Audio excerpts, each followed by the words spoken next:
We're good. Good morning, afternoon, or evening, wherever you are, and welcome to another Star Trek episode review here on NerdTube. We have been experiencing some technical difficulties, so we apologize profusely for the delayed start, but we are here now and ready to get started. Excited to talk about this week's episode, Season 4, Episode 4 of The Lower Decks, titled Something Borrowed, Something Green. This week, Tendi, Mariner, and T'Lyn head to Orion for Tendi's sister's wedding, while the captain negotiates with a hostile alien uh, over the opportunity to scan a nebula that is about to phase shift. Meanwhile, Boimler and Rutherford find themselves kind of chafing at the close quarters now that they're roommates in their own quarters. And they kind of find a unique situation to ease those frayed nerves. Um, so, before we dive into our overall thoughts, I'd like to thank Cousin Cheeto for joining me this evening. How are you doing, sir? Hanging in there, just trying to figure out these issues. But yes, I'm very glad to be here. Very happy. And yeah, Daniel Vance says I blame Zam. I blame Zam too. Um, He's sabotaging us. yes, even though I'm the one who set the streams up. So The man in the chair after talking all that smack in the promo. that's right. And yeah, so but anyway, so yeah, You wanna interesting episode this week. I can't wait to kind of dive into it. Yes, for sure. A lot of backstory here on Tendi this week, as well as a lot of world building, kind of lore building for Orions, which is something we've not seen much before at all until Lower Decks, and um, kind of less cartooniness, a little less zaniness than some of the more recent episodes this week. But it's not a bad thing at all. I think that taking a breather and kind of exploring that sort of stuff kind of sets it apart from other animated comedies and makes it a little easier to take as legit Trek canon. Um, so what were your overall thoughts, Cheeto? And would you agree with what I just said? Actually, I do. I think this episode was definitely a breath of fresh air. It was definitely different than kind of the last couple. Um, I think that, and not that the last couple were bad, but No. I did kind of like the girls guys, like going doing their own thing. I did like seeing Mariner and Talin, right? That's the new. T'Lyn, yes, Yeah. sir. I see. I'm learning names. I'm learning them. Um, and Daniel Vance says he made it through this episode in one sitting. I am enjoying. We did talk last week about who we wanted to see paired up with Talin, and we were talking about Mariner. So this kind of was the Mariner Talin episode. I know that it was kind of framed around Tindy's episode, but they were together, and I had a Eh, lot of interactions. Yes, yes, and they were responding in tandem, and they're kind of as a stand-in for the audience, down to T'Lyn's curiosity about Orion's.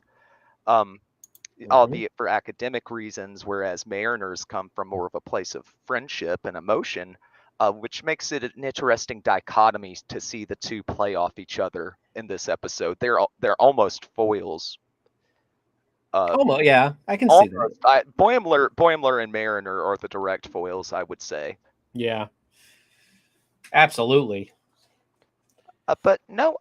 So we're gonna look at kind of like so we've got kind of two different plot threads this week, fewer than the previous week's episodes, and I feel that made it kind of a tighter episode with a little bit better pacing Hmm. than we've seen. And it makes it a little easier for us to break down. So we're going to look at first the Tindy and the rest of the girls on Orion. Then we'll move on to talking about Rutherford and Boimler's roommate situation and how that intersects with the captain's conflict with the um, Chalmoth alien on the bridge overscanning the nebula.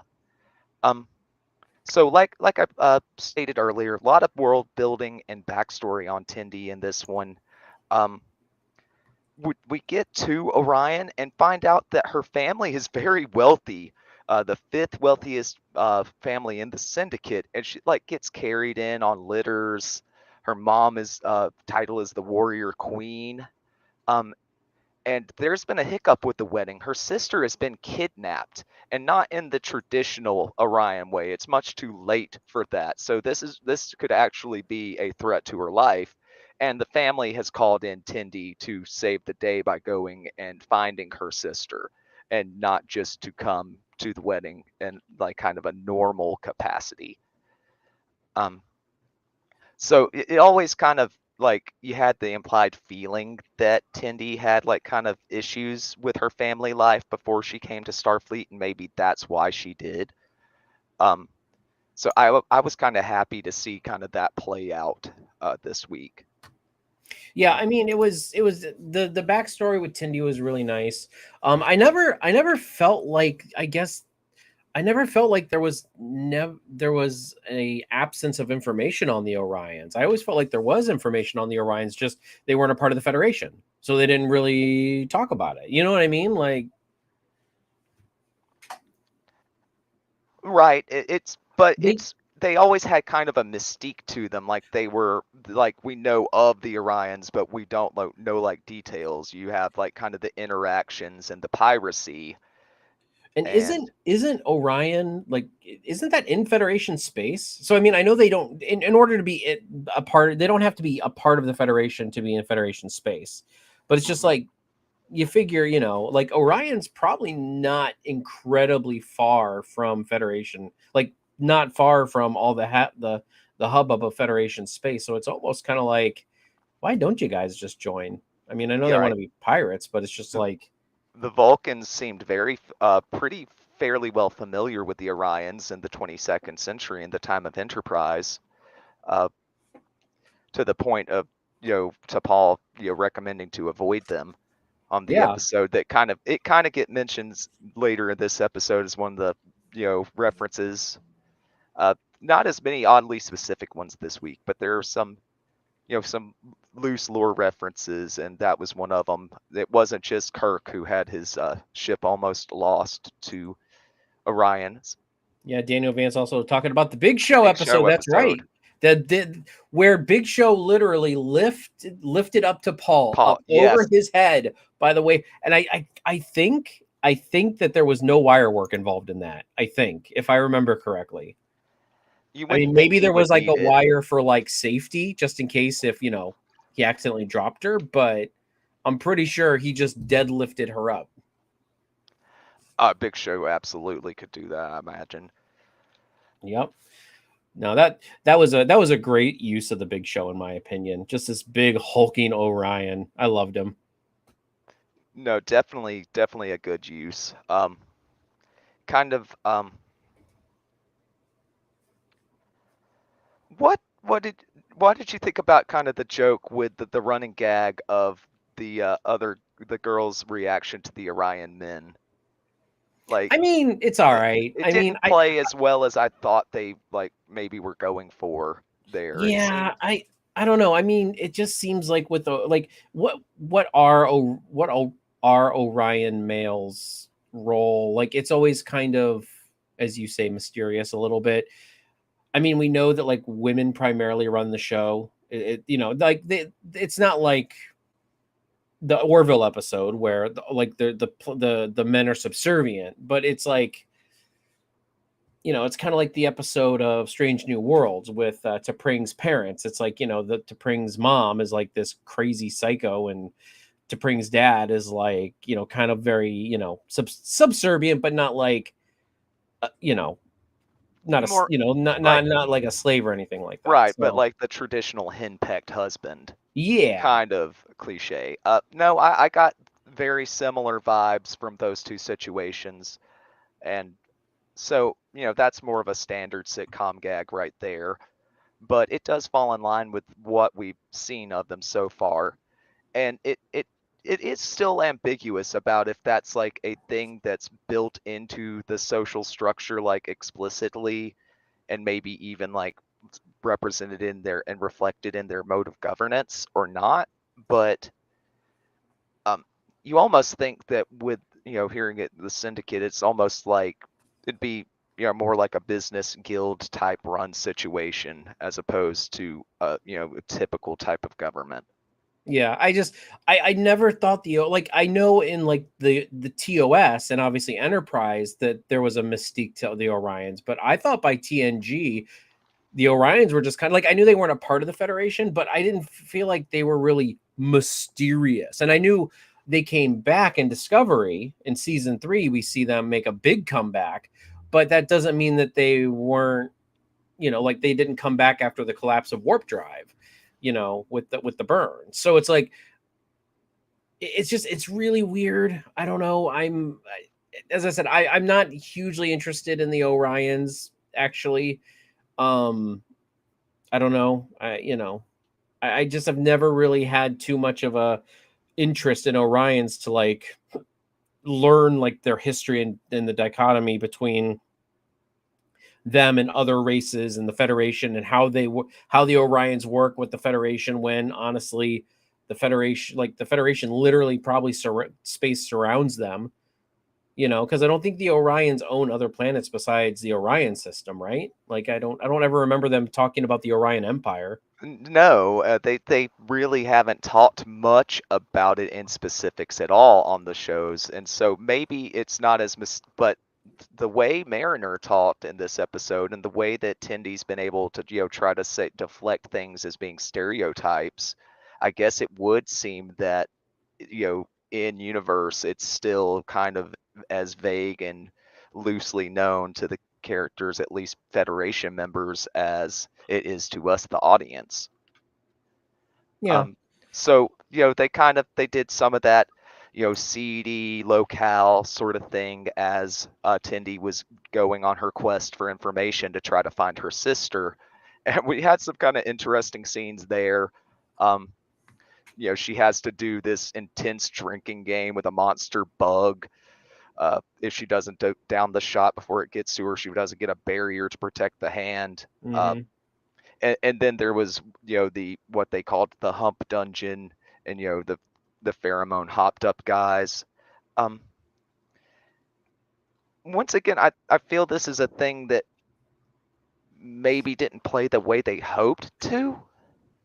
What were your takes on those scenes?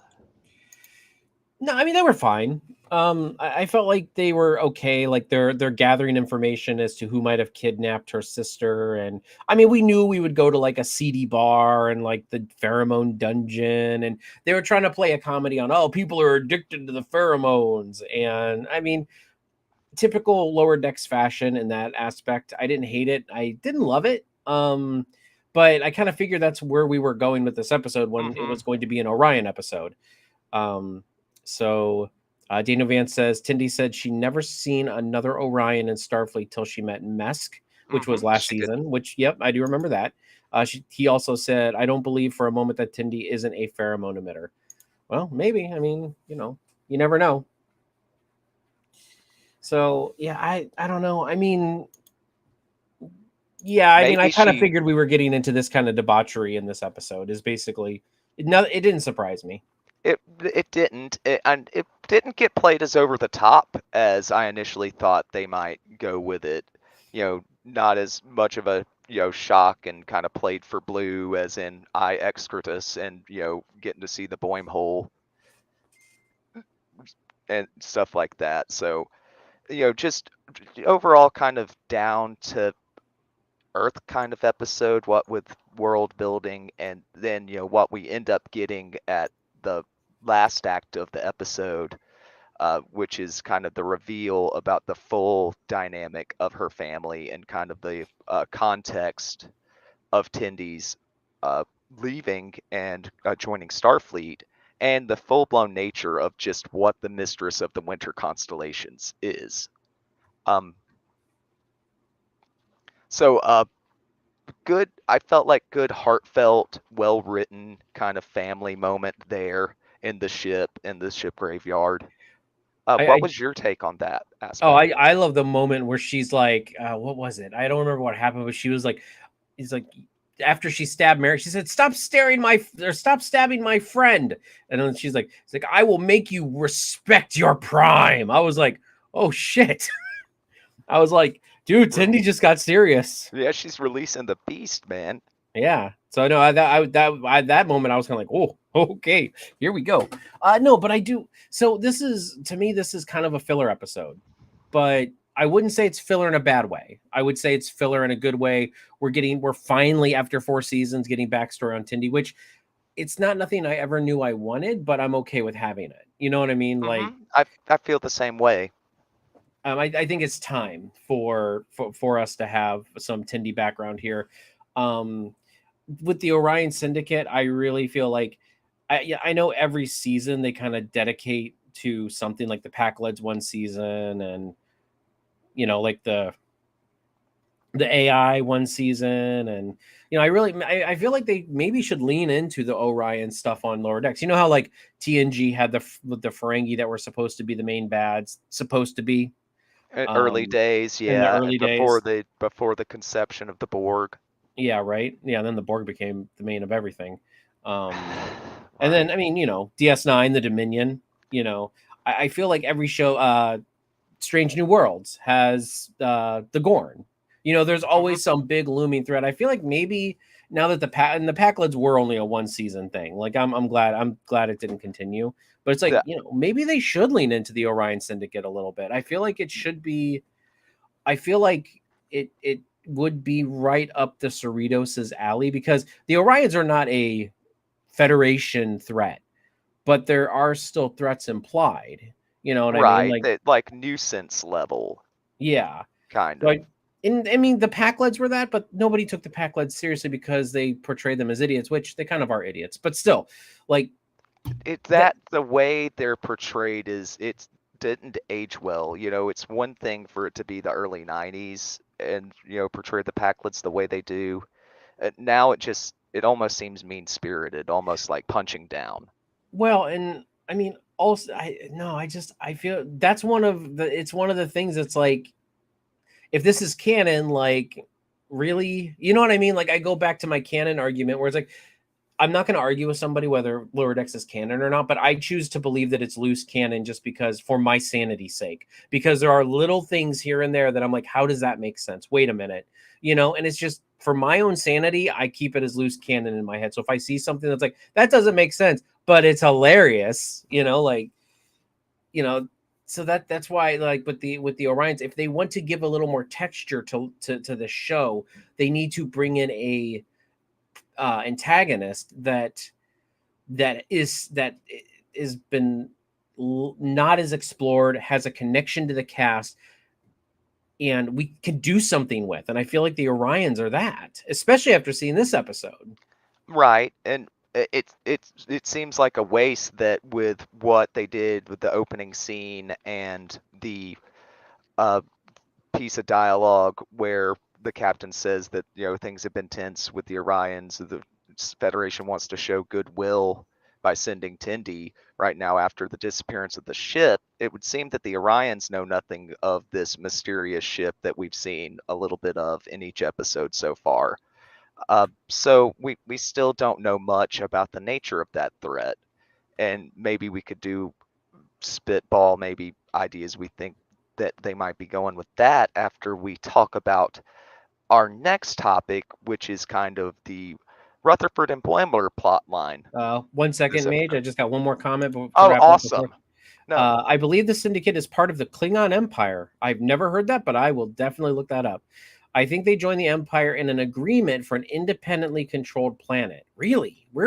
I'd like a reference on that. Like, I just don't ever remember hearing that, but I have learned my lesson far too many times to doubt Daniel Vance. oh, he'll So, probably hit us with the memory alpha link momentarily. okay, go ahead, Mage. We're talking about Rutherford. Rutherford is what they're calling Bruth, him. they're calling him Rutherford. Okay. No, I like it. I like it, and it's a hardcore bromance, but we've got some growing pains this week as the boys they're really enjoying being roommates until they have this conflict over watering the bonsai.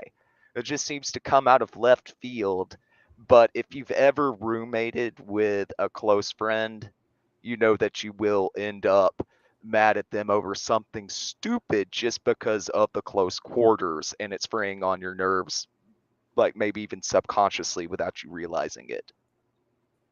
Yeah. I Um, mean, I've lived with one of my best friends before, and I mean, there would be times where, we would kind of butt heads and stuff like that, and we wouldn't talk to each other for a couple days, and then, we would play Final Fantasy 11 together, and then we'd be fine. So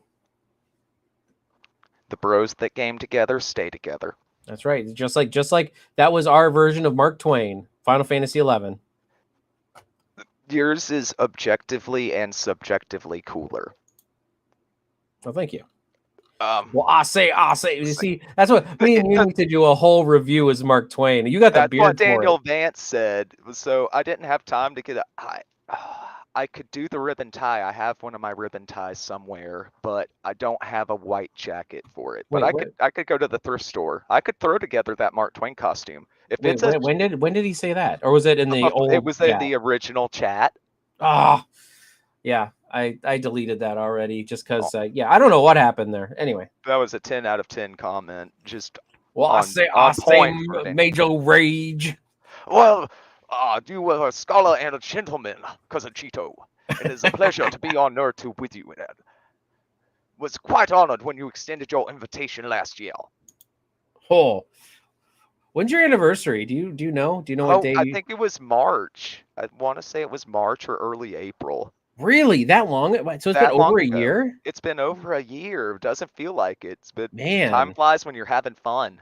I know, man. I mean, It's always a pleasure having you here. I hope the audience is having fun too. And ideally, if they are having fun, they'll hit the like button and maybe subscribe if they're not subbed already.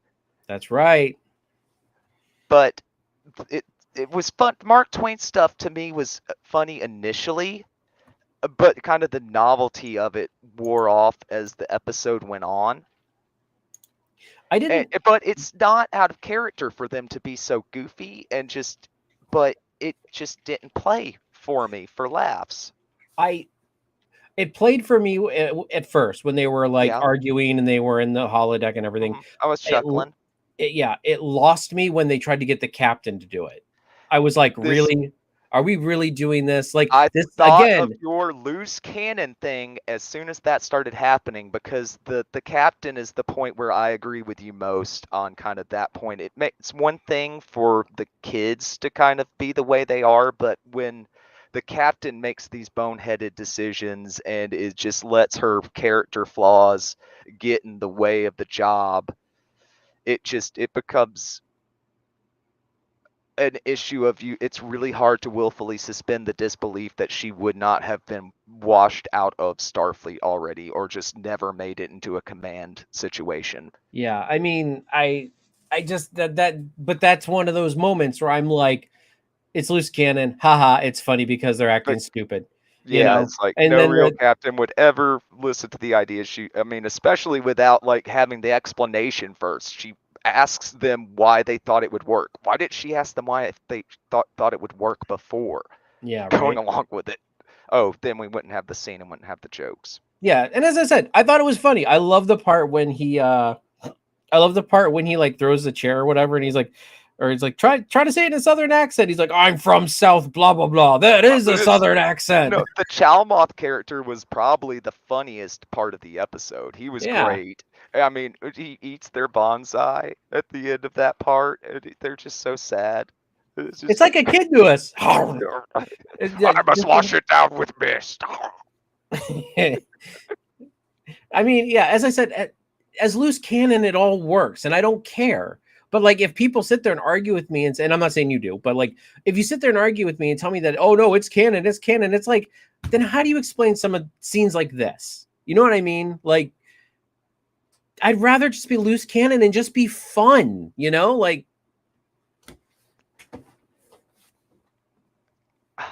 I see how sitting the fence and trying to be like the best of both worlds kind of limits them. Like you can't be the best at both while doing both. Yeah. It's like a 2-in-1 shampoo and conditioner. One is not big enough to contain two. Or So you just get half for the same. You get half for the same price. It's one way of looking at it.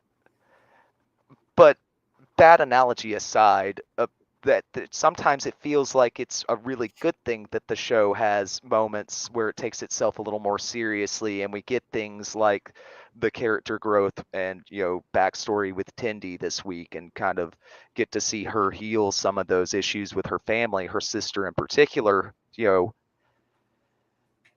But at other times it makes it feel at odds with itself, the different aspects of the show sometimes. Yeah. We good for one or two comments? Absolutely. All right. Ryan Jiris says, "How dare you not take it super serial?" I was going into a Mark Twain accent, and then it just didn't work. So no, I can't take a cereal. No.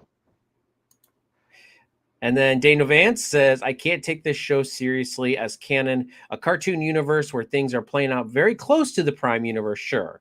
Which, again, it could be. As I said, with that. Yeah.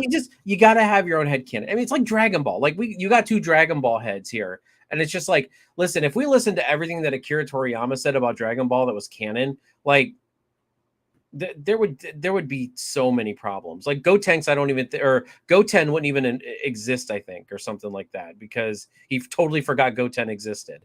Wasn't that in an interview he talked about Goku's one son and he didn't mention or he totally forgot about Goten? That tracks. I've never heard that story. It might be something else, but the forgetting the character exists thing that most often comes to my mind is Launch. yeah, I'll say Launch is the other one. But I swear there's an interview where he's talking about Goku's one son, and he's like, what about Goten? And he's like, huh? Almost sounds like Toriyama would be the kind of father that Goku was. Yeah, like, pretty much. Forget one of his kids at the train station. It felt bad. That's why he put the Super Sentai into DBZ, and we got the Ginyu Force to make it up to that kid. Yeah. So the end of that little Rutherford part of the episode is them being forbidden by the captain to do their Mark Twain hologram ever again. Instead of her just not listening to their bonehead ideas, she's going to forbid them from something they do in their free time. And they do, what is it, Beethoven? They do Mozart instead. Mozart, yeah. Again, like again, I don't know. It's goofy. It's ha, but it's not one of those guffaw things like they usually get out of me in an episode of Lower Decks. Yeah. I don't know. As I said, I mean, this episode was a good filler episode. I wouldn't take it too super seriously. I don't.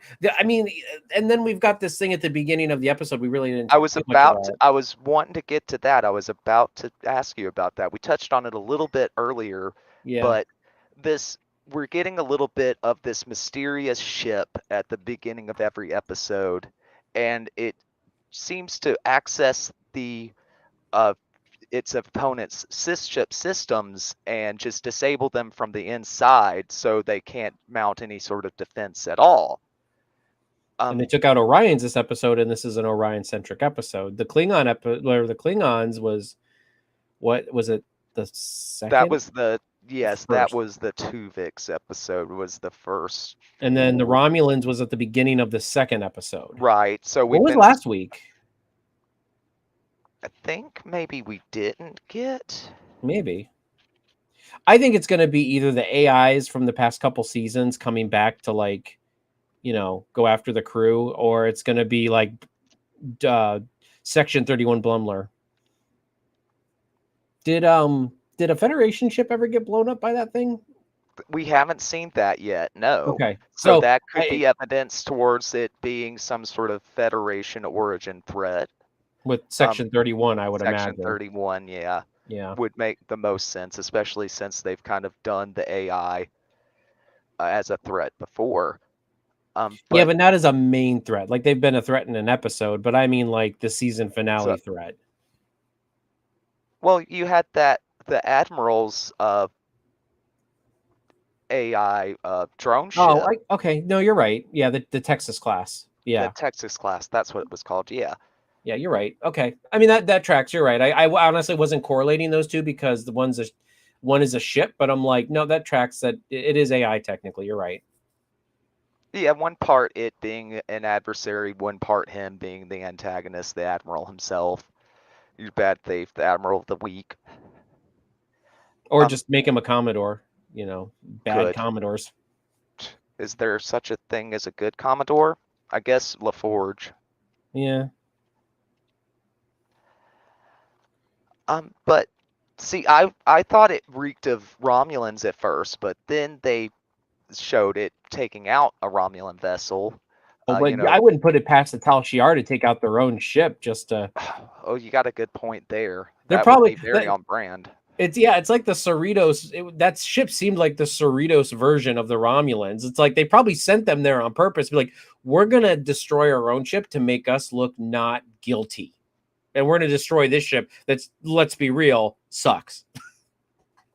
That would be a very Romulan move to get plausible deniability, and a very small sacrifice for I the just concept of infinite expansion.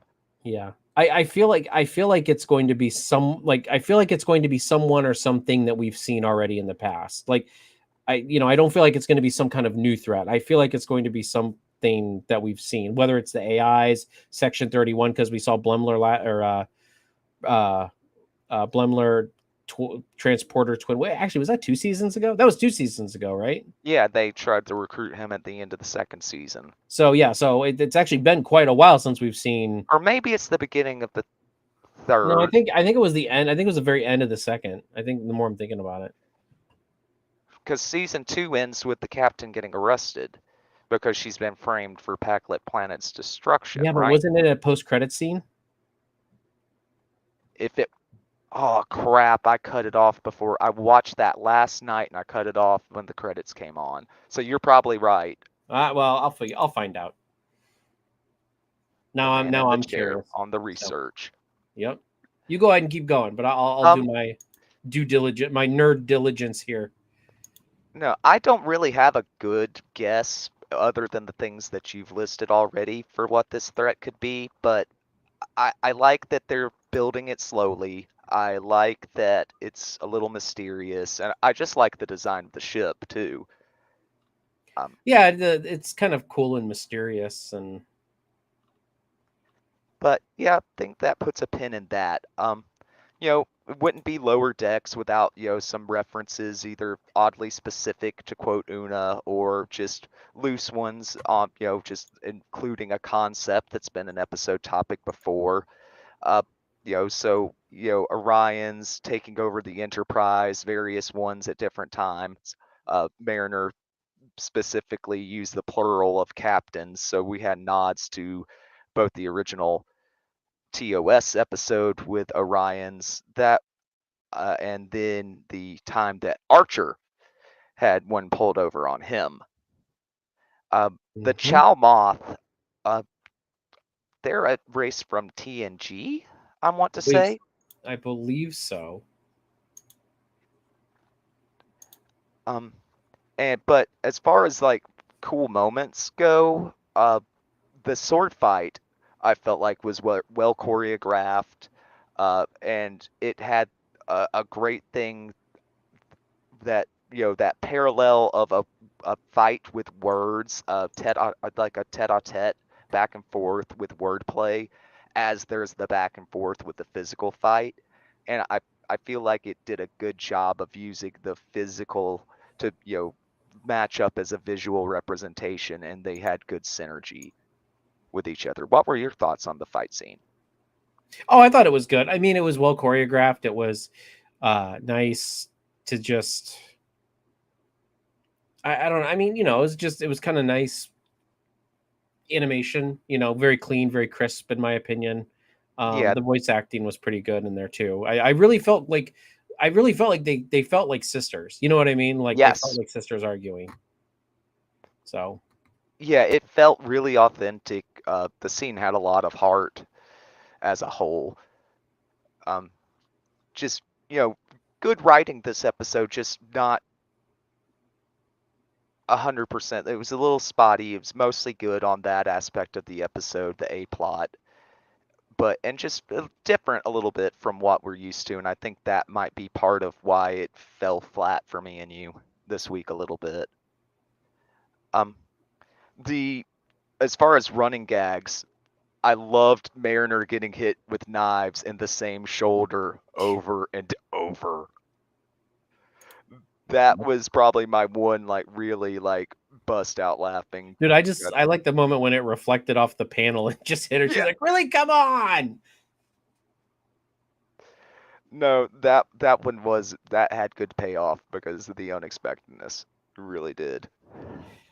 So I'm looking through here. I cannot find this not Rutherford Blemler scene. I'm looking. There was a post credit last season, where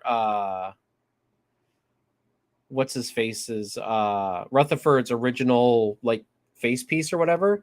The original implant. Yeah, the original implant was stolen by something, and it had Badgie in it. So I mean, it's probably Badgie. Honestly, I mean, that's another one that I as I said, I think it was something that we had seen before. It definitely could be Badgie. That'd be cool. I remember it was an episode Maybe where Peanut Hamper. But they've already brought Peanut Hamper back once before. Yeah. Maybe. What was the episode? I know that it's the episode where Ransom calls Blemler to his office, and then he comes back all depressed, and he doesn't care about something. Like he doesn't care about, like he's kind of depressed. And I remember the episode. I just don't remember what. Because I just checked the season finales of 3 and 2, and it's not there. So it's got to be. I think they were on the holodeck. Hold on. Is it Paradoxius? What episode is this? Okay, yeah, it's the one. It's the one with Sulu in it. It's episode 8, season 3. Okay, so near the end, but not the finale. Yeah, near the end. Yes. Yeah, it's the one with Sulu that came in it. You know, like Blemler. I think he die or something, or I don't remember. And he like goes and he visits Sulu, and Sulu gives him a pep talk. It's vaguely familiar. Remembering that a little bit. That's. I mean, I was kind of running. I was kind of like paging through it a little bit, but yeah. So okay, there we go. Big mystery solve. We got a couple comments here that I've neglected. Sorry. Daniel Vance says if it's the AI, there is at least to be one life form on board with them. Please let it be the kid who wanted to be Data. That would be a deep cut. Daniel Vance also says, I'd like to track the races that ship has killed, the plot where it's going. Well, so it did the Orions. First, it did the Klingons, then the Romulans, and then the Orions. I mean, it's heading. If we're plotting courses, it did like coming closer to Sector 001. Yeah, it did like a C shape because I mean, it did a C shape and then into Federation space because the Orion Syndicate, I'm positive, is in Federation space.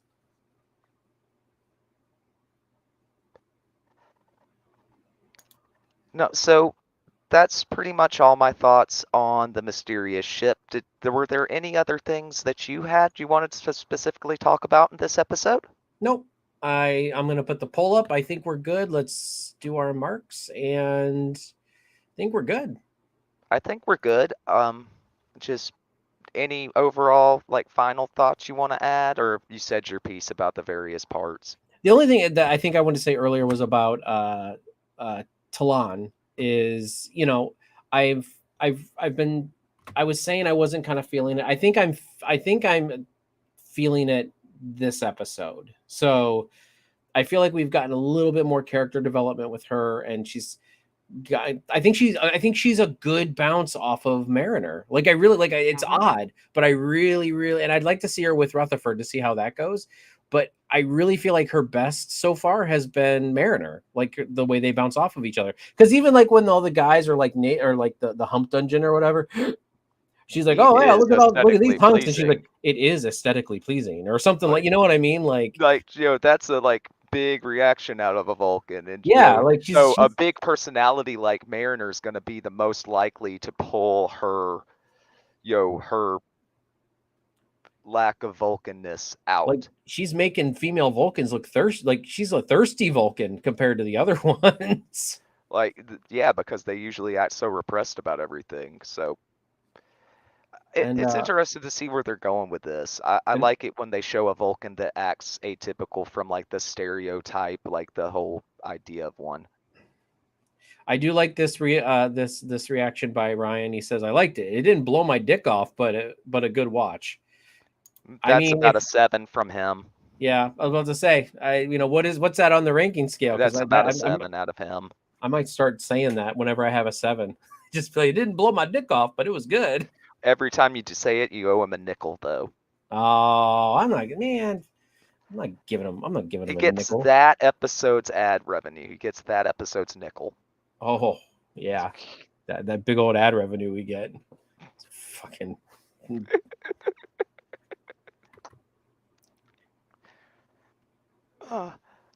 So no, I'm kind of in Ryan's boat though. Like it was a good episode, but not for the kind of aspects that you would usually think of looking for out of a Lower Decks episode. But the things it did well, it did really well. But when it fell flat, it kind of just fell really flat, and it kept doubling down on those jokes that I just wasn't vibing with.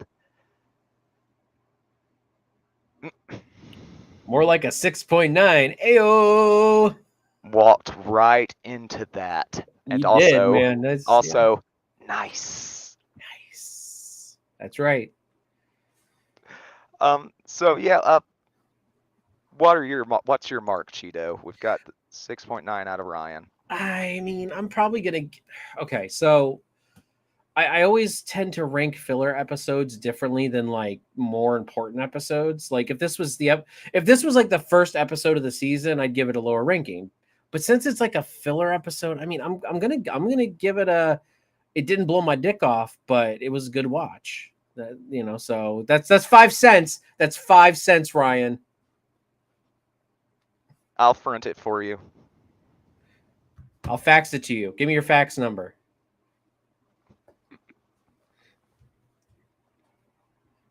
Let's not age ourselves too hard. I remember dial-up AOL. I mean, come on, man. I mean, you've got mail. Yeah. But yeah, 7. I think it's it was a good episode of filler. I didn't expect a lot when I saw what it was about. I didn't expect a lot out of it. And I'm not saying that in a bad way. I'm saying that in like we might get some good character development in here, which we did with Tindy. So I got exactly what I wanted out of the episode. But nothing blew me away. I've been bouncing back and forth in my mind all day between a 7 and an 8, and I'm gonna go with 7. I'm gonna land where I initially was. Just the Rutherford Boimler thing fell too flat for me to give it an 8 based on just the strength of the A plot. So that's been it. Copyright claim. Oh no! Gonna collect the proceeds from the stream. No, not my nickel. Womp womp. So that has been this week's Star Trek episode review. I want to thank you folks for joining us. It's been a pleasure. We come here to put on the show for you guys. So we hope you've liked what you've seen this evening. But we don't just talk Star Trek here on NerdTube. We talk all sorts of other things, from current events to sports entertainment, Star Wars. We've been doing Ashoka reviews on Wednesdays, correct? Yep. And then every Friday, we have the World's Gone Insane Let's Talk About It podcast, which is weekly topical, where folks pop in and out, just various members of our careers team. And we talk about various things that are coming up. We're going to have some WWE discussion tomorrow night as well. I think I saw that they're going to be talking a little bit about this Russell Brand controversy that we've been having. I actually pulled it up. Sneeko, Russell Brand, Sound of Freedom, and WWE. So those are the main topics that they're gonna be talking about. Coming from the boss man of that project himself, coming from Ginger. So yeah, definitely come back tomorrow and check that out. Always love hearing your ideas and thoughts on things in the chat. It's not the same without you. So if any of that sounds like stuff that you're into and would want to see more of, oh, I left out our stuff. I left out Final Fantasy and Dragon Ball you mentioned a little bit earlier. But we should have something coming up soon, shortly, about Final Fantasy 16. Hopefully, we're supposed to be getting an announcement on Dragon Ball within the month, I believe, at the beginning of October. Yeah, So with the second we get that, Comic-Con. Yeah, yes, Comic-Con has like a New York. big panel. Mm-hmm. Yep. So the second we hear anything out of that, me and Cheetah will be coming to you with that news. So subscribe so you don't miss that. That's right. So as always, thank you for being here on NerdTube, the greatest channel that you sort of, kind of, maybe heard of. Live long and prosper.